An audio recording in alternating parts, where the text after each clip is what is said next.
Thank you very much, sir. And good afternoon to all the participants from India and Sudan. We would formally start the session. And to welcome the participants, I would request Khalid M. Khan, sir, to kindly address the participants.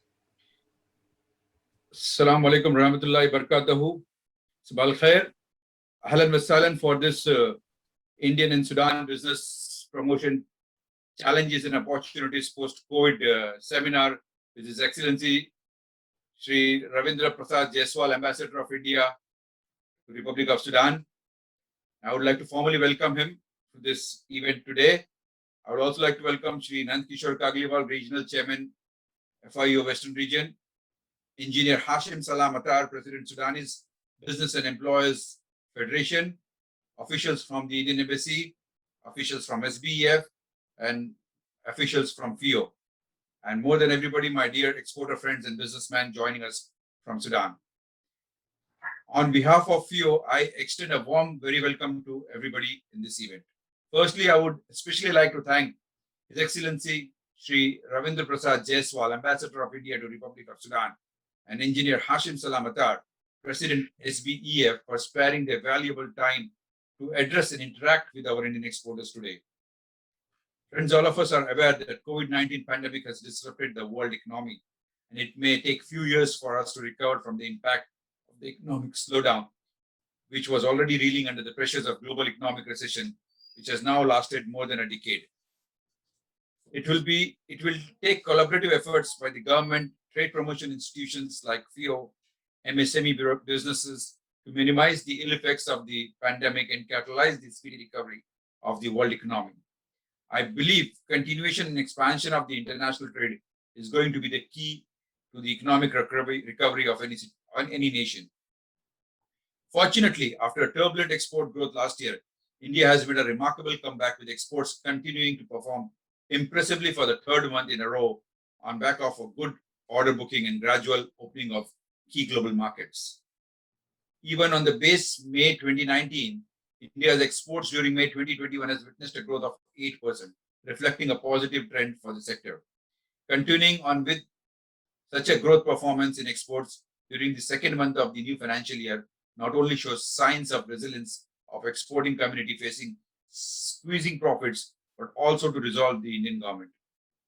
I would also like to compliment all our Indian missions in various countries for their continuous support during these challenging times to facilitate and support India's export.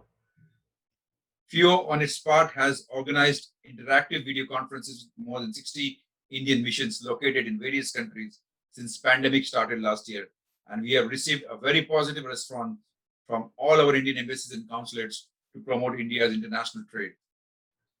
We are of the view that though the government has announced a slew of measures to support exports, the need of the hour is to soon notify the roadmap rates to remove the uncertainty from the minds of the trade and industry, thereby helping further forging new contracts with the foreign buyers.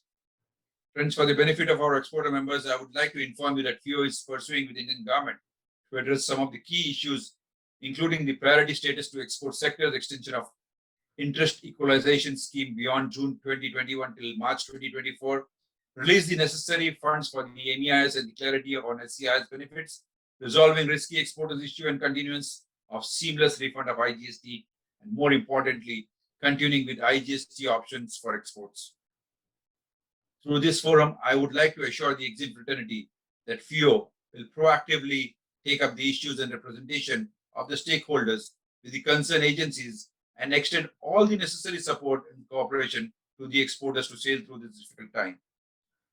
Shri Salman Khurshid, then the External Affairs Minister of India, on his visit to Khartoum in 2014 said, "The Nile and the Ganges are the mighty rivers by themselves, but when they join hands, no might in the world will be able to stop their natural flow and progress." I agree with him, as Africa has always held a special place in the hearts and minds of Indian people. Africa is a key trading partner of India and presents huge untapped potential. India is now Africa's third largest trading partner after China and USA, accounting for 6.4% of African total trade for a total value of $62.6 billion. In near future, India will chart its own course in Africa between the United States, the European Union, and China by pursuing greater engagement with its long-established and well-integrated diaspora community in Africa. I'm pretty sure Sudan has a lot of Indian diaspora because a lot of people from Gujarat are settled and they're doing good business in Sudan. As India seeks to raise its global profile, Africa is both a conduit and an outlet for its aims. Indian government has established 18 new diplomatic missions throughout Africa in March 2018. It establishes that Africa has emerged as a key geographical area that merited Indian expansion and attention. The Indian government has undertaken a multi-dimensional approach to engage Africa. Among its first concrete was the establishment of line of credit to African nations as a form of development cooperation. By 2020, the Indian line of credit totaling 11 billion had been extended to 41 African countries. This makes Africa India's largest regional destination of overseas aid. Sudan is a key partner of India in African continent. India is the third largest exporter to Sudan after China and Saudi Arabia and has been exporting petroleum products, manufactured goods, machinery, equipments, chemicals, pharmaceuticals, textiles, foodstuff, wheat flour, sugar, animal and vegetable oils. India has been engaged in investment and capacity building in Sudan in a massive manner. Lines of credit, multiple lines of credit from Exim Bank of India totaling amount US dollars 742.12 million have been provided to foster the Indian investment in Sudan. I'm sure today, during his keynote address, His Excellency Shri Ravindra Prasad Jaiswal, Ambassador of India to Republic of Sudan, will enlighten us with the upcoming opportunities which Sudan offers to Indian exporters. Before I conclude, I would like to convey to exporter members that FIO will closely coordinate with the Indian Embassy in Sudan and SBF to promote bilateral trade between India and Sudan. I once again convey my regards to His Excellency Shri Ravindra Prasad Jaiswal, Ambassador of India to Republic of Sudan, for his consent to organize today's session. My best wishes to everybody. Thank you very much. Thank you very much, sir, for welcoming all our participants and officials from Indian Embassy and SBEF. Now I would request Nand Kishore Kagliwal, Regional Chairman, FIO Western Region, to kindly address the participants, please. Thank you, Your Excellency Shri Ravindra Prasad Jaiswal, Ambassador of India to Republic of Sudan, Shri Khalid M. Khan, Vice President, Federation of Indian Export Organizations, who just addressed us, is my senior, and you have seen how passionate he is about export endeavors from India. Engineer Hashim Shah Matar, President of Sudanese Businessmen and Employers Federation, officials of Indian Embassy, SBEF, and my fellow colleagues from members of FIO. A very warm welcome to you all. I would say good morning to those who are joining us from Sudan, and good afternoon to my dear exporters from India. India and Sudan have been trading for a long time. Our ties go back to historical times. In fact, there is evidence, historical evidence, to say that we have been trading with Sudan since 12th century via Red Sea, and that time it was the Nubian kingdom of Sudan. And ever since, the trade has been growing.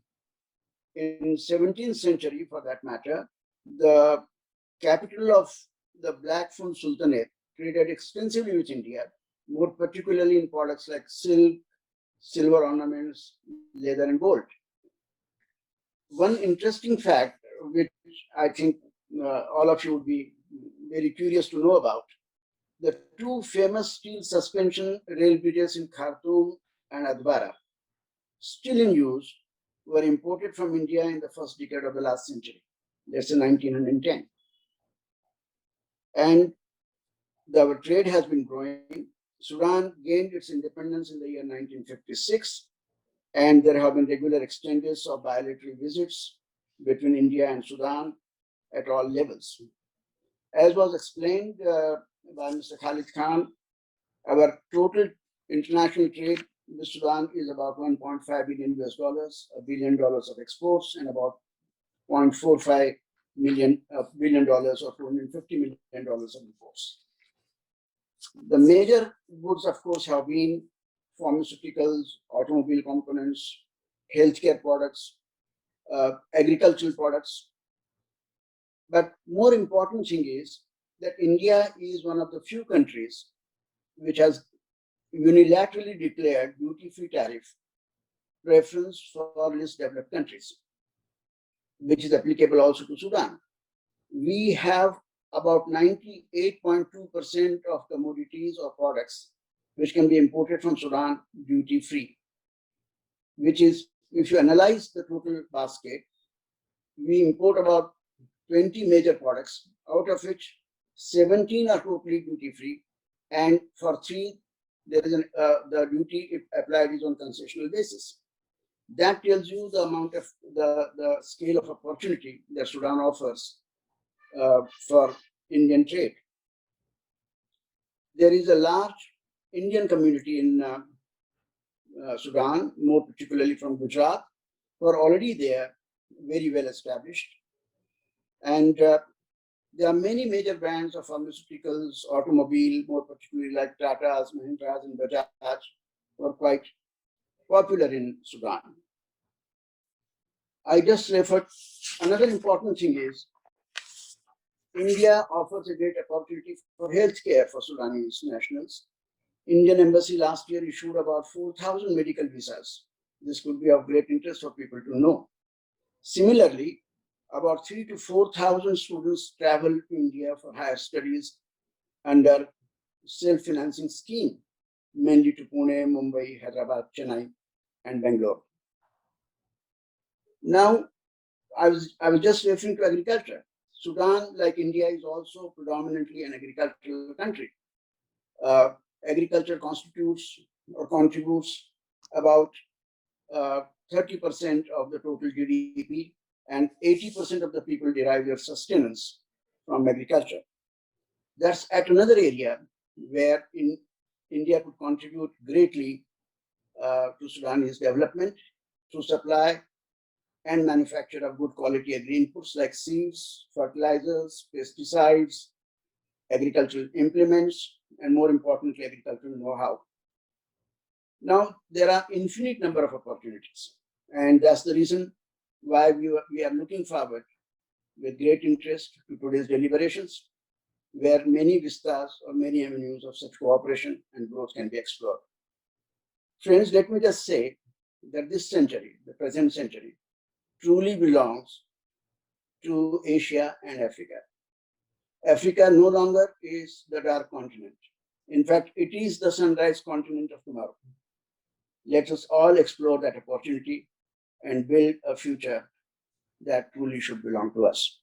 With these brief remarks, I would now, we are all eagerly looking forward to listening to our guests, and more particularly our Honorable Ambassador and the President of Sudanese Federation. Thank you all. Thank you very much, sir, for setting the tone for today's session.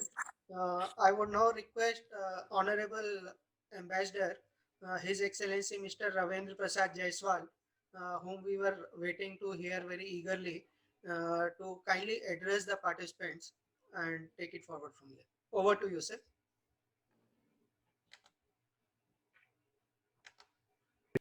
Engineer Hasim Salah Matar, President, Sudanese Businessmen and Employers Federation.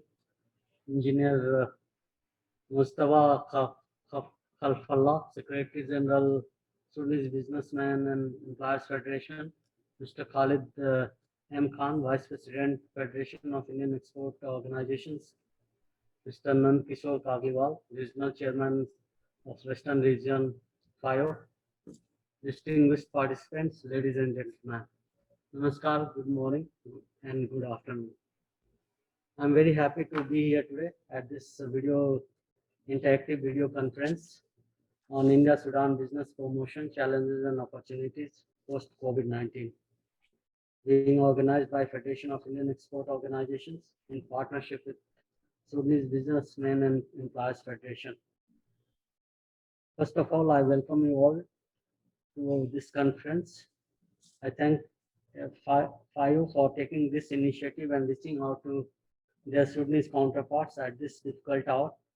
Recently, the Sudanese Businessmen and Employers Federation had helped us to successfully organize a virtual business to business meeting with the Agriculture and Processed Food Products Export Development Authority, APEDA,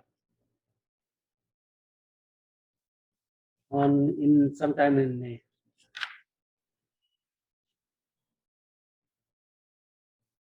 We have thereafter this is the another conference where we have gathered together in partnership with the Sudanese Businessmen and Employers Federation. I thank the engineer Hashim for his constant support to the embassy in promotion of our bilateral trade and investment.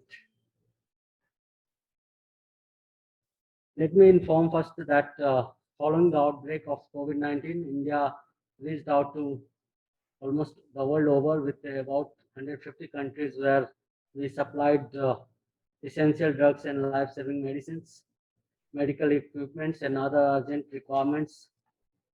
When the vaccine was produced in India, we reached out to some 95 of the countries where we supplied vaccine either on the as a gift or on the commercial basis. This was done in purely in a South-South cooperation, spirit of South-South cooperation, and in recognition that no one is safe till everyone is safe. So that is the story we are going to follow today. That it's not a world which you can remain isolated. You need to develop partnerships and partnership with all wherever possible. So coming back to our India-Sudan partnership, I'm very happy that India has been one of the largest trade partners of Sudan, and over the last few years, our trade has been in the range of 1.5 billion annually, which is significant considering the overall trade of Sudan is less than 12 billion annually.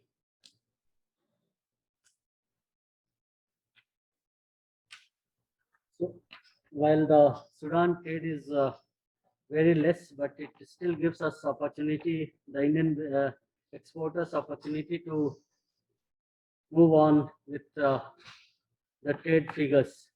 We have 1.5 billion, which is about over 1 billion is Indian exports, but it's still very less compared to the what we have with other countries.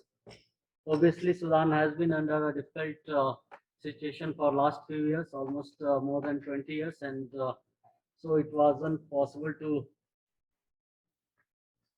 move on and build upon our goodwill. But I'm sure that following this last 2 years with the installation of a new government in Sudan and several changes coming through, like earlier the removal of the American economic sanctions, followed by the removal of Sudan from the SSTL list. I'm sure that the situation is getting conducive to or moving to the forefront of our partnership. India has a very special relationship with Sudan, as Mr. Nand Kishore mentioned that we had historical ties, but even coming to the present times, we had very good relations in the beginning of the pre and post independence of the two countries. After independence of India, while the Sudan was still under colonial occupation, we had conducted our election commission had conducted their first elections, and this is time that they are again moving towards that phase when they will have an election in beginning of 2024, and I'm sure that this provides us another opportunity to come and help Sudan in this endeavor.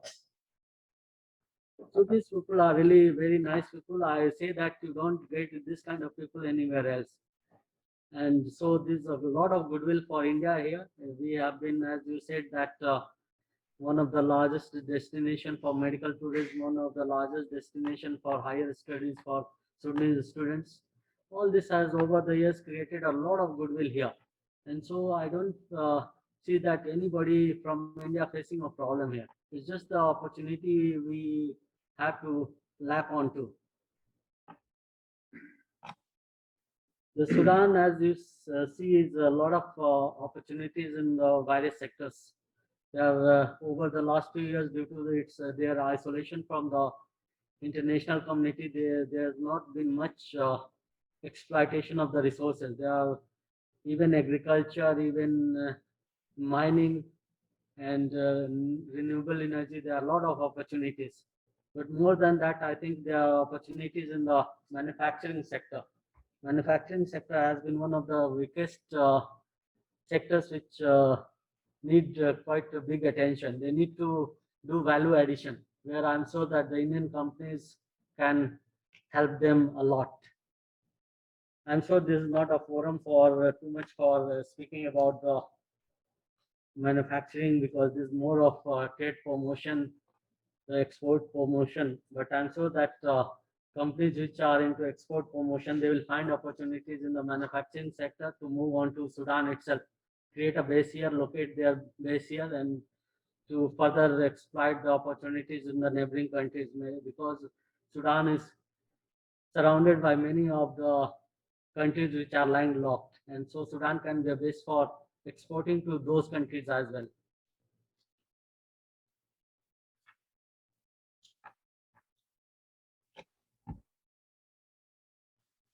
India has been one of the main countries supporting Sudan with the capacity building. We have done a lot of capacity building programs while on site, while sending candidates from here to India. We are also going to create a vocational training center here itself in Sudan, and the work is progressing on that. We are also going to create a center for English language training here in Sudan.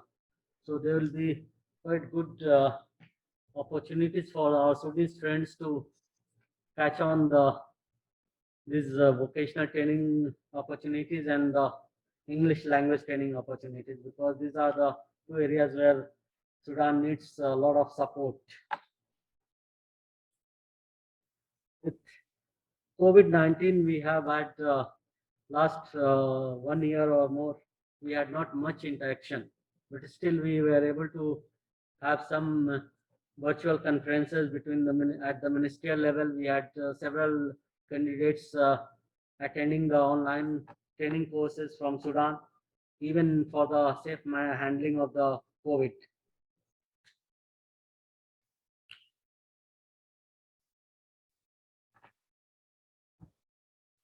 With the recent Paris investment conference being successfully held, and there's a lot of goodwill for in the international community for waiving of the debt and giving economic support to Sudan, so that Sudan is moving in the right direction. And sooner than later, it will catch up with the other countries. So this is the right time where our companies from India can get into Sudan and take on the opportunities which are available here. There are many opportunities, as I said earlier, that there are potentially opportunities in mining, agriculture, infrastructure, and manufacturing. These are to name a few, renewable energy as well. So I'm sure that along with enhancing our trade, we'll work on shifting our bases, manufacturing bases to Sudan, so as we can take on the opportunities available in the regional Horn of Africa and further Central Africa. Thank you very much. Thank you very much, sir, for addressing our Indian exporters and giving us some insight into what are the different opportunities that are coming up in Sudan. And now I would request President of SBEF, Engineer Hashim Salar Matar, to kindly address the participants. Over to you, sir. Hello, good morning and good afternoon there in India. First, I welcome all participants and Mr. Ravindra, His Excellency, Ambassador of India here in Sudan, who is doing a very excellent job here in Sudan in our side, which is that improving and trying to explore the potentials for trade and business here in Sudan between India and Sudan. And all the participants, I welcome you here in our humble offices here in Sudanese Business Federation. Like always, when we are talking about India, we should start by looking to the history. We have history more than 500 years that what we traced, but I believe it's longer than that even. That's why we should work hard, both sides in India and in Sudan, in order to improve this relationship and for the prosperity of our two nations. Definitely, we need to work hard to look more. We are a country, like full of opportunities, full of potentials that we are ready now. We started to join the international society since last year, as you know, when we lifted from the sanctions. And now we are building our home from inside, improving, reforming the management here in business, in banking systems, and even we issuing a new law for investment and new law for public-private partnership, which is the first time to have it here in Sudan. We think after the revolution, 2019, Sudan is now back. Sudan now is ready for more business and healthy relationship between Sudan and India. Definitely, this reform is very important. Now we are getting more in capacity building, in doing a lot of training, in exposing to the other countries, in doing business, in establishing a good connection and channels between us and the rest of the world. The number the trade balance between Sudan and India, I believe it's less than we expected. It's about 1 billion or 1 billion and a half, and it's always in the side of India. That means that deficiency is in the side of Sudan. I think we should target to increase this trade balance between the two countries in the medium future, let's say 3 to 5 years, to be more than 5 billion. And it's very easily to reach this number. And to keep it healthier, that means let this trade balance to be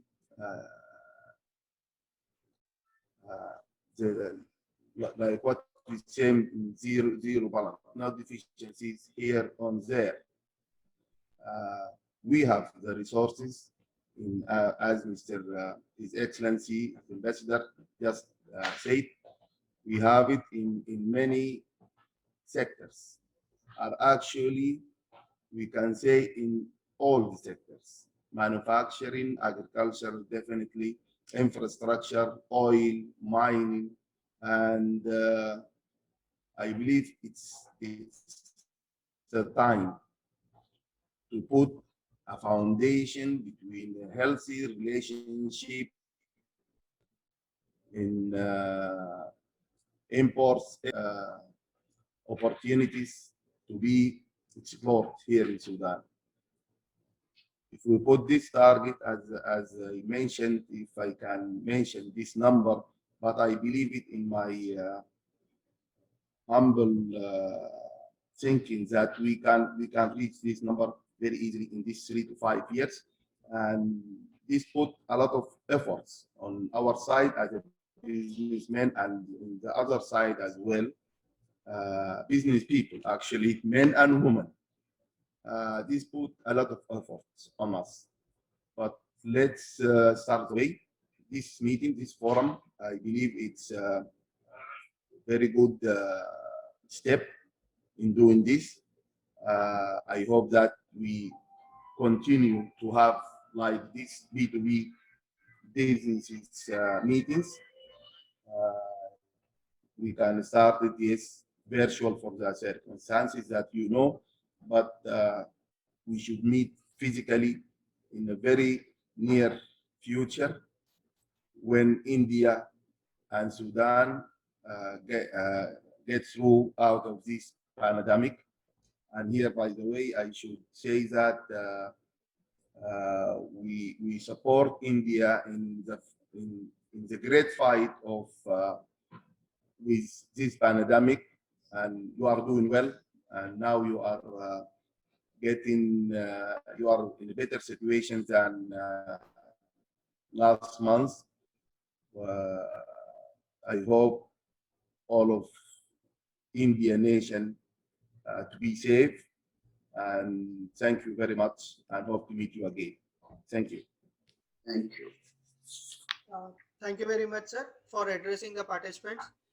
Before we proceed for the interactive session, I would request my colleague Ankit Devlekar, Management Executive from FIO Western Region, to kindly make a brief presentation regarding the bilateral relations between India and Sudan for the benefit of all the exporters. And then after the presentation, we will have an interactive session wherein we would be requesting our member exporters to kindly raise their hands to ask their queries with the FIO officials and the embassy officials. Ankit, kindly share your screen and make the brief presentation, please. Is the screen visible? Yeah, it is visible, but Ankit, your voice is little feeble. So is the screen visible? My voice is clear now? Yeah, it is clear. Kindly go for the presentation mode. Okay. Good afternoon, officials from FIO, and good morning, officials from Embassy of India, Sudan, to be present for this interactive video conference. It is indeed a pleasure to present before you the bilateral figures of India and Sudan for the last 5 financial years. To begin with, just to share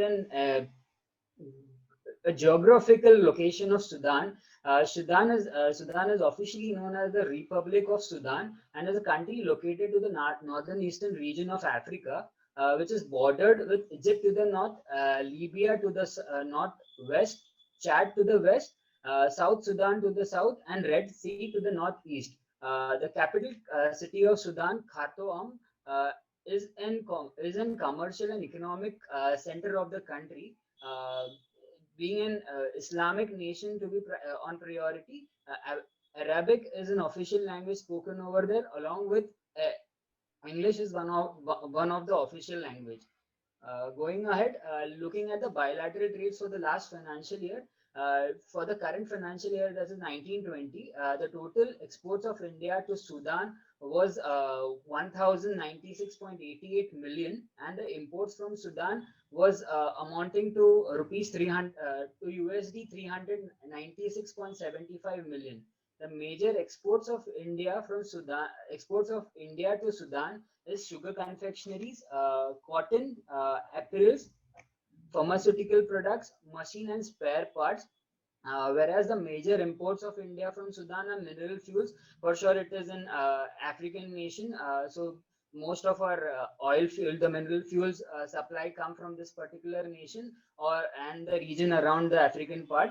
Oil seeds, edible vegetables, and aluminium articles are some of the products of bilateral trade which are prominently traded between the nation. If you look at the bilateral graph that is present, which is mentioned below, the export has been constant and going upwards and showing an ascending trend, whereas in terms of the imports, it has descended. It has gradually gradually increased and ascended for the first 4 financial years till 2018-19, and then there is a dip in the import perspective from the country between India and Sudan.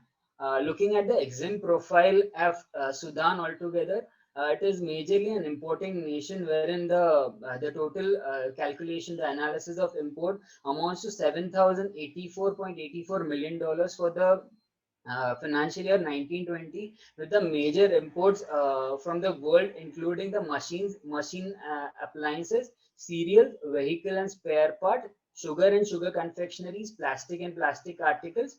Pharmaceuticals are the prominent major imports into Sudan, whereas the total exports of Sudan amounts to USD 2058.56 million for the financial year 1920, with the major exports being mineral fuels, oil seeds, lac, Arabic gum, raisins, cotton, live animals, and precious stones. Now the major exports of India to Sudan for the financial year 1920. If you might see, the major imports of Sudan and the major exports of India to Sudan are somewhat the same, and we complement each other in terms of the export perspective, wherein the sugar and sugar confectionery is a major part of exports of India to Sudan, amounting to 298.05 million. Going ahead with the apparel sector, apparel and the textile sector, the cotton, the raw cotton, the machine and machine parts, again here is a major component of export. Vehicle spare parts is one of the major products that are exported. Cereals, plastic articles, and pharmaceuticals. So if you might see in this comparison and the previous comparison between the major imports of Sudan, we almost satisfy most of their, we almost export almost most of their importing products. There are a lot of Indian enterprises and investments happening in Sudan from the Indian part. Their ONGC is being the biggest investor from India into the oil and gas sector over there. Steel industries such as Liberty Steel, RT Steel are some of the steel industries present in Sudan from the Indian side. The Indian pharmaceutical companies and automotive companies like Mahindra, Bajaj, and Tata are also having certain representation in Sudan. In terms of the industrial profile of the company, before going to the economic geography, industrial profile, it is a rapidly developing industry, consists of agriculture processing, electronic assembly, plastic manufacturing, furniture, tanning, sugar, meat processing, and etc. The guide industrial complex in Al Jazeera has also introduced an assembly line for some small auto trucks and heavy military machinery assembly. In terms of the manufacturing, in terms of the mining sector, though there is a short a contribution to the economy, but it plays an increasing role and is for sure an area to be explored. Going ahead with the economic geography of the country, Khartoum, that is the capital city of Sudan, is also an administrative and commercial center with good infrastructural facilities. Other cities like Omdurman is the biggest city of Sudan and also an important city with significance to the commercial center and certain financial activities that is going on in the biggest city of in Sudan. Additionally, the city of Nalaya, one of the biggest city again, is connected with good roadways and railways with other urban cities of Sudan. The port city, that is Port Sudan, is of utmost importance and significance to the country of Sudan, being a major point of commercial exchange of import and export. Going ahead to the logistics and connectivity, connectivity plays an important role wherein you're dealing in particular country to ship your goods in a proper and a hassle-free manner. The transportation of Sudan consists of an extensive rail and roadway system connecting majorly all the major cities of nation of Sudan. Now, having Egypt to the north is an added opportunity and an added importance to the country of Sudan, as the river Nile flows through the Sudan, and it has provided it with a natural inland waterway for internal transport. Complementing this infrastructure, there's a port of Sudan, which is located to the Red Sea and is a major location for trade and commerce from the country.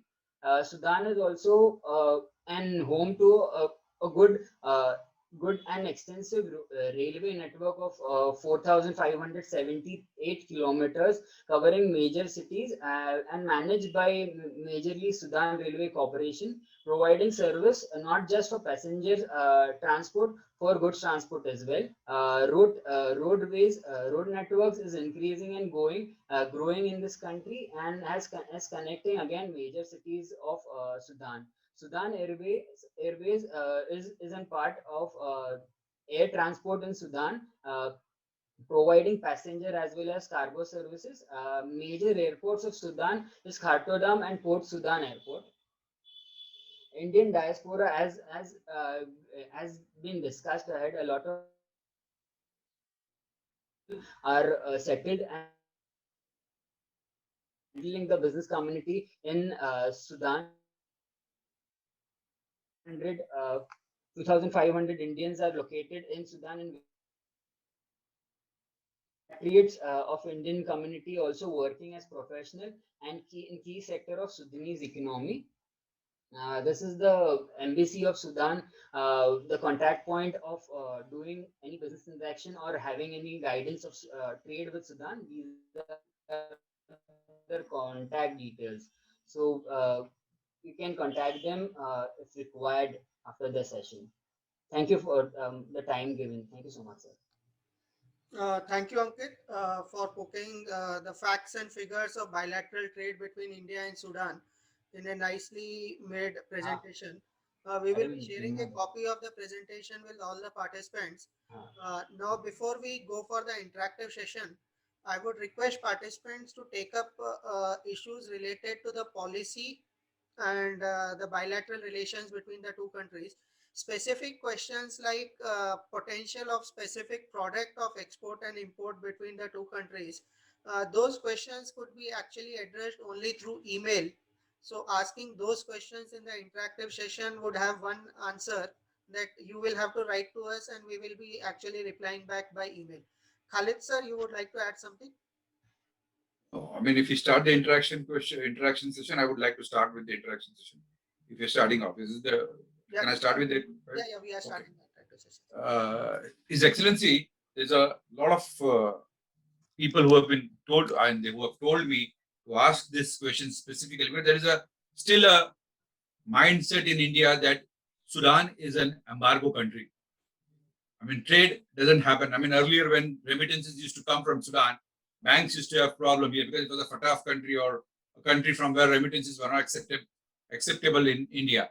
So this question has been asked, have been told to me to ask by a lot of exporters. I mean, I would like you to clarify what is the current stand of Sudan and how the trade and how the banking is done in Sudan. Because that's a major question which will come to you. A lot of people will ask you that, sir. Please, sir.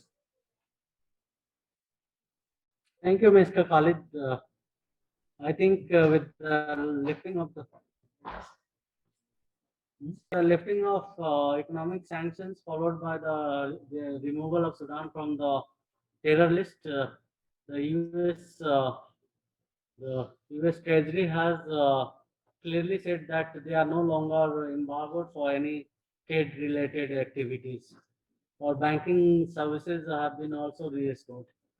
So I do not think there is any such embargo except relating to Darfur now. that Darfur embargo doesn't cover trade. So there should be no problem as such for export, import, trading, and this kind of investment activity. So any longer.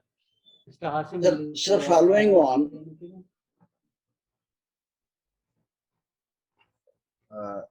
Yes, actually, Your Excellency just said, there is no any kind of embargo in Sudan now at all. There's some restrictions in Darfur, which is the west side in Sudan. It's a region that had some problems in the past, but now there is nothing at all. It's now you can reach to Sudan by any kind of banking or any kind of trade can be done with Sudan, and it's very stated very clear that Sudan is now open for doing business with the whole world without any sort of restrictions in any means. Yes. so Thank you. I So that just can I ask a follow-on question, please? How is the situation on availability of foreign exchange? If any Indian exporter has to export something, can an LC be opened from Sudan and would the foreign exchange be available? That's question number one.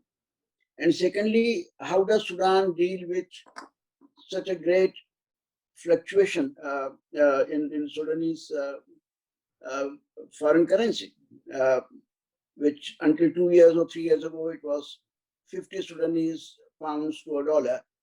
I believe it is close to 450 today. How does one deal with this type of volatility? These are the two questions which could be follow-on questions to what my colleague Mr. Khalid asked. See, both the questions are interrelated. In fact, earlier the exchange rate was fixed, means officially determined, but now they have reverted to a system called managed floating rate. So the bank, they have every day a new rate as per the international demand and supply. As I said, the forex situation is still critical in Sudan. There's availability of forex is still a problem because now that they have just got to the international mainstream, financial mainstream, they will take some time to overcome this situation. Also, their trade balance is mostly in favor of the foreign countries, so they have a lot of requirement of forex to meet their import requirements. So obviously, there's a problem with the forex availability. They have some Central Bank of Sudan has recently done some forex auctions that is only available to importers who are importing certain essential goods. So overall, the situation is not very conducive on the forex front, but I'm sure that things will improve. Want to add something? Yes, just to add small points that after the new economical policies that been 4 or 5 months ago, now it's a fluctuating rate.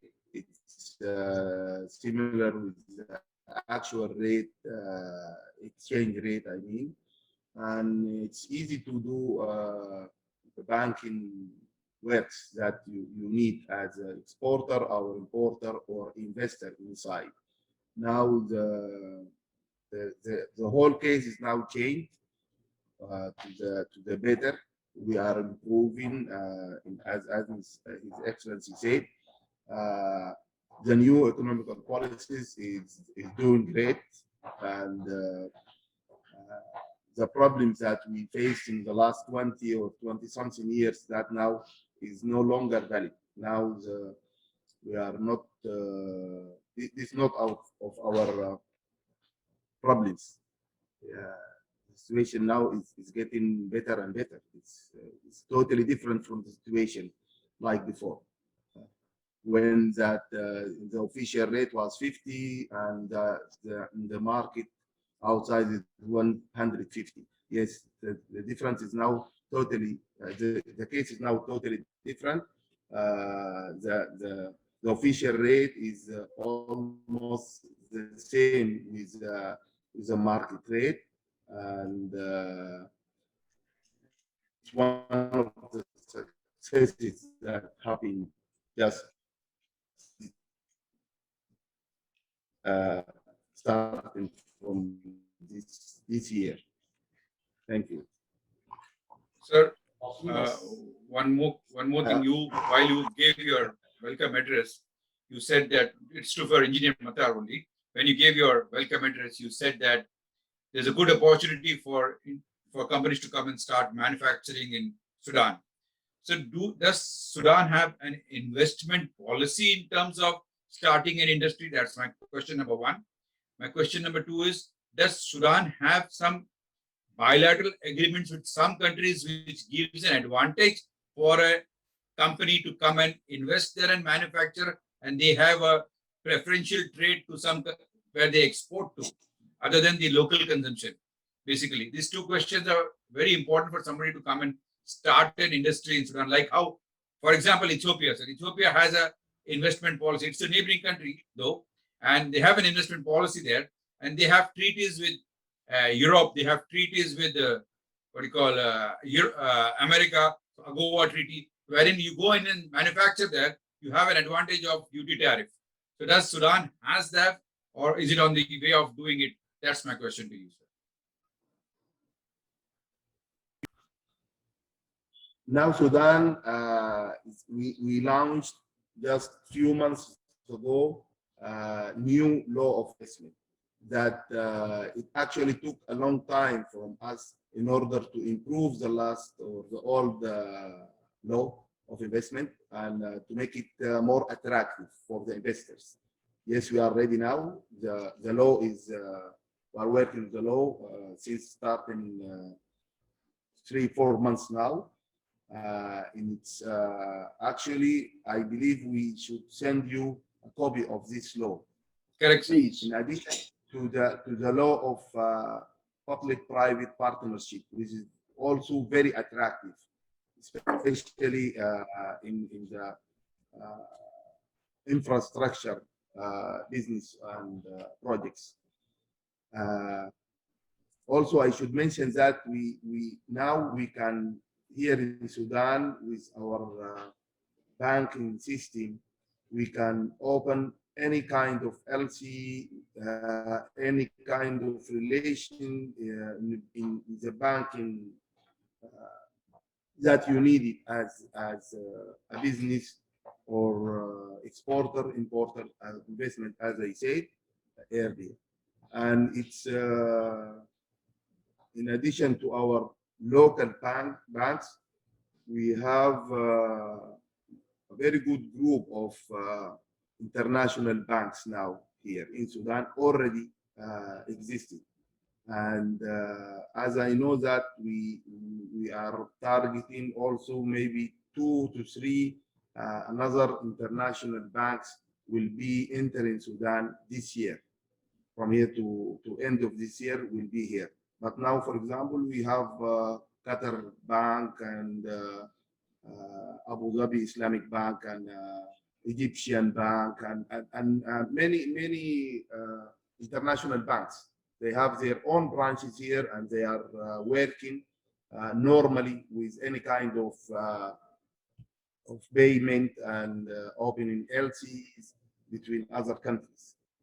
And in addition to Bank of Khartoum and Omdurman National Bank and Sudanese French Bank and Sudanese Egyptian Bank, Saudi Sudanese Bank, we have we are in a good platform of banking in order to do business with other countries. This I should mention. Thank you, sir. Thank you so Thank much. you. We shall be grateful if you can share with us these new policy formulations on investment and bilateral trade, and also private government partnership with private parties. And the FTAs that you have with the Yeah. neighboring countries. Yeah.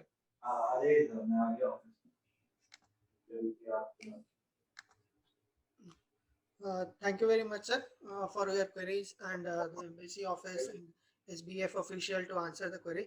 Now we will take up queries from the participants.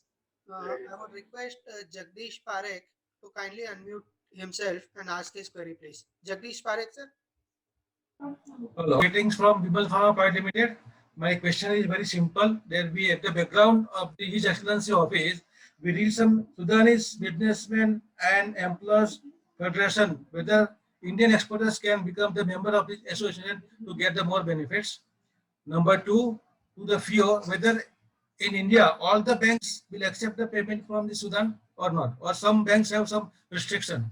And number three, any FTA or PTA between Sudan and India.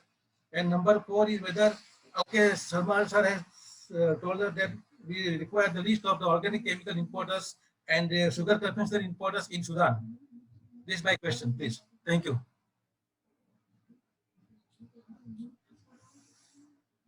Actually, the connection is not very good, but as I can understand from your first question, yes, the Sudanese Business Federation is not for Sudanese business people only.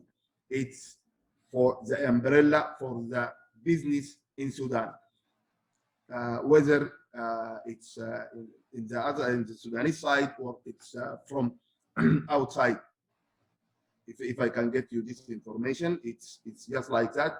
The Sudanese in our name is the federation, not the business. We are ready to help and support all business people who is coming to Sudan to do work. This is one of our mandates, our mandate. And the question about whether the Indian banks accept LCs and all these banking works, yes, definitely. And I believe all the Indian banks, since they have this Muraslin correspondence from here and there, but yes, we are ready. And Indian banks, yes, it's ready. They are ready to deal with Sudan with services they can afford from there and here as well. And Mr. Jagdish, thank you very much for your question. Let me add that earlier also there was no restriction on Indian banks to do banking with Sudanese companies or Sudanese banks. There had been correspondence banking between Sudan and outside world through Gulf banks, but not through Western banks. So at that time also we could use those channels to do banking. But because of the fear of the US penalties, Indian banks were a bit afraid to do anything with Sudan. So that was the problem basically. Now that problem is no longer there. Now the US has cleared every doubt about doing business with Sudan. So there's no more any issue with regard to US sanctions. As for FTA between India and Sudan, there's no such agreement as of now. But we had some double taxation avoidance agreement, and we also had investment promotion treaty, protection and promotion treaty, which has lapsed, and we are in the process of getting it renewed. As for the regional FTAs, etc., for manufacturing in Sudan, I think they are part of the COMESA, and also for Europe and this America, I think generalized system of preferences apply to Sudan as well. So I think the facilities available in Ethiopia should be available here in Sudan as well. For the list of the chemical businesses in Sudan, we'll send you an email on that. Thank you very much. Thank you, Ambassador, for taking up the query. I would now request Salar Irdesh to kindly unmute himself, please. Kindly go ahead with your query, please. Okay. Assalamu alaikum. This is Salah Idris. I'm a banker who has been working and living in Saudi Arabia. I worked for Sudanese and banks and regional and international banks like Citibank, the National Commercial Bank, and Saudi Hollandi Bank. Anyway, I don't have a question, but I have an answer to add to the question whereby why banks in Sudan and in India are not now starting business, because now banks are working together to build the or to sign the something called MRPAs, which is mutual risk participation agreements, whereby they can open LCs and exchange this type of dealings. And this is just a small addition to the answer that given by the gentleman. And another one, which is to add to the benefits and privileges of if Indian businessmen come and do some manufacturing in Sudan. There is an agreement between Sudan and the COMESA countries, which is the Eastern and Middle and Central African countries, where goods manufactured in one of the countries, which Sudan is one of them, will have a lot of customs and taxes exemptions. So that is that my other addition to this. But and the third one is a recommendation of what out of this forum. I think the best way of doing the business together is to see where India and Sudan can complement each other in exchanging the benefits and the potentials. Like we can do a mapping of what India needs from Sudan and what Sudan needs from India, and then the business people concerned with those type of needs can communicate with each other. Thank you very much. I don't want to take much of your time. Thank you very much, sir, for your inputs. Mr. Keshav Kamble, kindly unmute yourself. Okay. So first of all, I congratulate our viewers, Vice President and officers for taking this very good initiatives to connect with this His Excellency Sudan's ambassadors. Sir, I am very happy to see you wearing the Khadi jackets. Our Prime Minister of India is promoting the Khadi, and I would like to just set up the infrastructures for spinning and weaving of a silk and a muslin, different varieties of Khadi in Sudan. And what is the facilities can be extended by this your excellency, so that you can take up the expert from the West Bengals, having a lot of expertise in the spinning, weaving, and manufacturing of different Khadi products. Second thing, we also come forward. I'm basically a former joint of Government of India MSME. We can set up the skill development training center at this Sudan. So that also we are having expertise, and I'm dealing with a lot of these things. Farmers producers company to have a agri-business activities for this. How can we, Your Excellency can support us for this activities, sir? And what is the for this certification single unit system for getting the license? That's the question, sir. Thank you very much for giving the chance. Can hear you. So I was saying that we had earlier last year we had some products from the KVIC India for display here, and we had displayed this. There was a lot of inquiries. Okay. In Sudan, well, cotton and silk. We are one of the largest exporters of textiles, but not, I think, so much of this cotton garments. It's more of, I think, synthetic garments which we are exporting. But I'm sure that there would be opportunity in near future when people, the people here, their incomes increase. I'm sure that they will move on to better quality of products, because Sudan still is a lot of poverty is there, a lot of issues with regard to the hunger and poverty is there. and pandemic and the last year's record-breaking floods have even further taken their toll. But I'm sure that there would be scope for cotton is quite large, but I'm not very sure about khadi. In fact, khadi is one which we need to introduce in Sudan. Yeah. Earlier made any effort at this, so we need to make efforts to introduce khadi here. Yes, sir. Yes, we can support, sir. We can support for that actually. Can we move on to the next question, please? Yes, sir. Thank you, sir. Thank you. Thank you. Gentleman from Can you Navkar. repeat your second question? I think Sir, the second question. I think it's both the questions are over. Dhananjay, you can move on to the next person, please. I would request Navkar Fab, gentleman from Navkar Fab, to kindly unmute himself. Hello, is my voice audible? Yeah. yes. Yes. So I want to ask a question that what we are a garment exporter to Sudan, all the cotton fabrics. So we want to know which are the major e-commerce portals existing in Sudan so that we can provide them.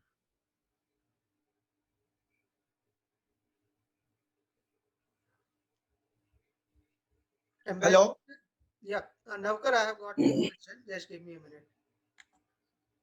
Sir, the question was regarding the e-commerce platform. What is the presence and spread of e-commerce platform in Sudan?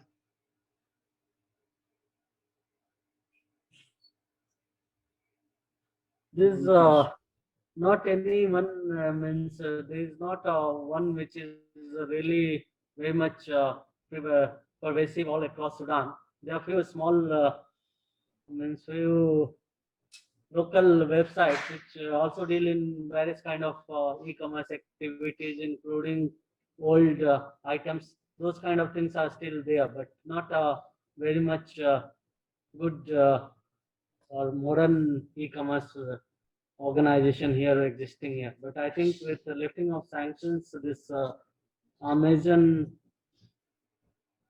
would be able to operate here as well in near future. Thank you very much, sir, for your reply.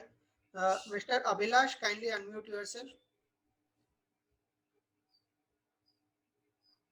Yeah, good afternoon, High Excellency in Sudan. My question is what are the factors which encourage the Indian investor, in particular the plastic and packaging sector, to explore the Sudanian market? Sir, the question is regarding what are the different factors one need to consider from the plastic sector for investment in Sudanese market. Factor or sector? Factors. Can you repeat your question, Abhilash? Yeah, what are the factors which encourage the Indian investor into the particular plastic and packaging industry in Sudan? I guess you need to write to him because he won't be able to, I think, not be well versed. You send a mail to us, we will forward it to them, and that would be a more detailed reply to you, Abhilash. That will be better. Okay, sir. Yeah. Thank you. Thank you. We will take a few other questions because we are left with only 5 minutes for this interactive session. Mr. Raj Shah, kindly unmute yourself. And I would request participants with specific sector-specific or product-specific questions to not their raise query. If there is any policy level and banking level issues, those may only be raised here. Mr. Raj Shah, kindly unmute yourself, please. Hello. Yes, sir. Yeah. Sir, I'm Raj Shah from Sangula Healthcare. I'm an exporter of pharmaceutical, surgicals, and medical devices. Sir, I would like to know, is there any registration for pharmaceutical imports in Sudan? And any particular inspection agency? Yes, the Sudanese Medical and Poison Board, they have this mandate to register pharmaceutical products, companies exporting those products, and also I think they go and visit the facilities, manufacturing facilities, and they register it for imports. So how long does it take to register?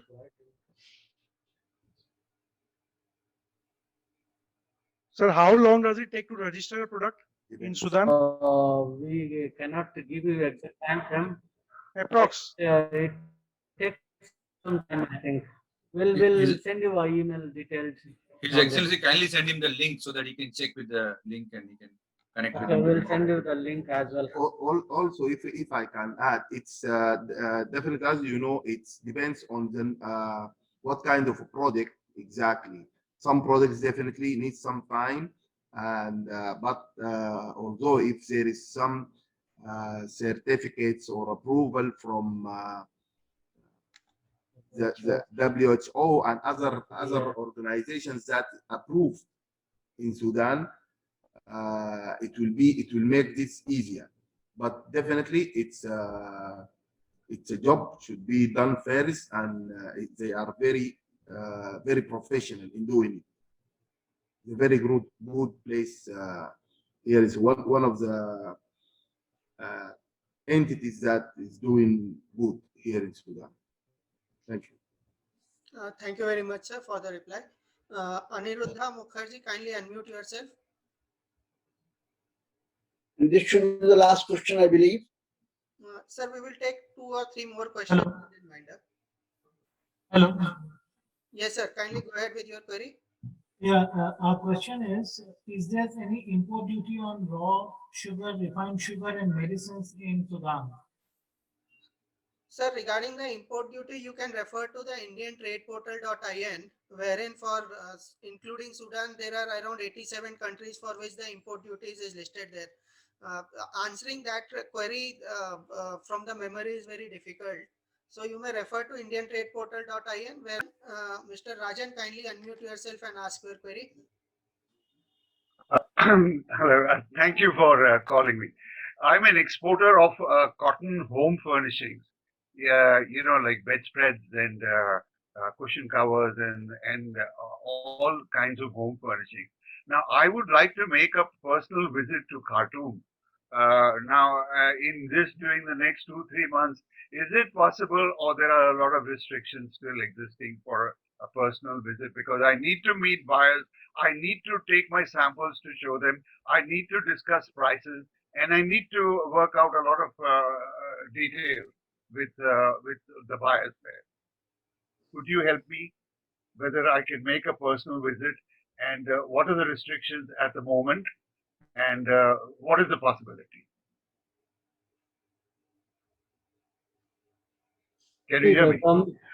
Yeah, Mr. Rajan, government of Sudan has imposed restriction on arrivals from India as of now. The second wave in India has led them to do this. So as of now, since 20th May, 20th of May, the restrictions are on, but they haven't given an end date. So, but it is going to end very soon. I'm sure that the situation now that improving in India, it should end sometime in July. So you can plan a visit in next 2-3 months. Of course, it should be possible. And for your sector, I think there's a lot of opportunities here. Home furnishing. There, I see in the market that most of the goods are being imported from Turkey here for home furnishing. So there should be a lot of opportunities for you. Thank you. Thank you very much, sir, for reply. Because we have actually run out of time, we will take up just last query and then we will wind up with the session. Mr. Prathamesh Chauhan, kindly unmute yourself and ask your query, please. Meanwhile, I have shared our mail ID in the chat box for any other queries or any answers which were not given. Kindly write it to us. We will coordinate with the embassy, get the proper answers and reply back to you by email. Prathamesh Chauhan, kindly ask your query. And this is the last query. Sir, what is the opportunity exported to Sudan of spices, all Indian spices? Any opportunity to exported? Write to us and we will have to do a statistical analysis and give you the answer for that. I have shared the email ID of VOWR in the chat box. Kindly write all product specific queries that you have to us so that our teams could actually work on your queries, and wherever we require embassies and SBEF officials inputs, we will take their inputs also and get back to you by email regarding the opportunities, product specific opportunities that are there in Sudan. So with that, we come to the official end of this session. Khalid sir, you would like to add something, or shall I officially close the session? Kagliwal sir or Khalid Khan No, sir? you can close it. I mean, I have nothing to add. Yeah, we would like to express our deep sense of gratitude to His Excellency for being present for the entire session, and also the officials of Sudanese Chamber of Commerce, and would look forward to many such interactions, and hopefully over the years we shall see the investment and trade between our two countries to grow at a faster rate. Thank you very much. Indeed grateful, and let's thank all the participants. They are present here in very large numbers, which is very heartening. Thank you, sir. Thank you, everyone, for joining us. Especially thank to the embassy officials. I would request Ambassador sir to have the final word before we close, please. Thank you very much. I think the Sudanese Businessman and Employers Federation would like to add a few as a wrapping moments. So I invite them to. Yeah. Hi everyone. I'm Han Farouk Suleiman. I'm from the Chamber of Commerce, the International Relations. I just want to wrap things up. I think a lot of people here are. I want to tell you the best way to go about these things and these inquiries is the Indian Sudanese Business Council. That will facilitate and raise a lot of things and expedite a lot of processes. And the main thing I want to tell you is that on the export and import, particularly this part, I think we need to explain that now in Sudan, and we need to stress that now in Sudan, all the banks are credible, and you can start all and use all the kind of payments terms, the CAD, the deferred payments, and LCs. You can all go about that, and I think you can start establishing these things and establishing relationships. We have our site, the Chamber of Commerce Sudan. You can check it, and you'll see all the regulations and the rules and law of the export and import. And we'd love to have you here in Sudan. We just wait until the restrictions are being lifted. And with that, I think I can wrap all the things. Yes, the thing I want to add also is that the council between the Indian and Sudanese businessmen is already started and established. We will send you through this email that will send you all the contact details, and we wish that you could join it to strengthen the relations and expedite all the procedures of that. And that's about it. Everybody, and thanks to the ambassador for sparing his valuable time and interact with the participants today. President of SBIF for actually taking his time also to interact with our participants. Thanks to Vice President of FIO, Regional Chairman FIO Western Region, and a very big thanks to all the participants. There were around 200 people at one point of time during the session. Thanks to everyone for joining today's session. Today's session basically helped us to remove a lot of apprehensions that we had about the banking channel and the procedures and the sanctions. Now we understand that we can go ahead smoothly, and there are brighter course of bilateral trade that may follow between India and Sudan because of the smoothing of trade between the two countries.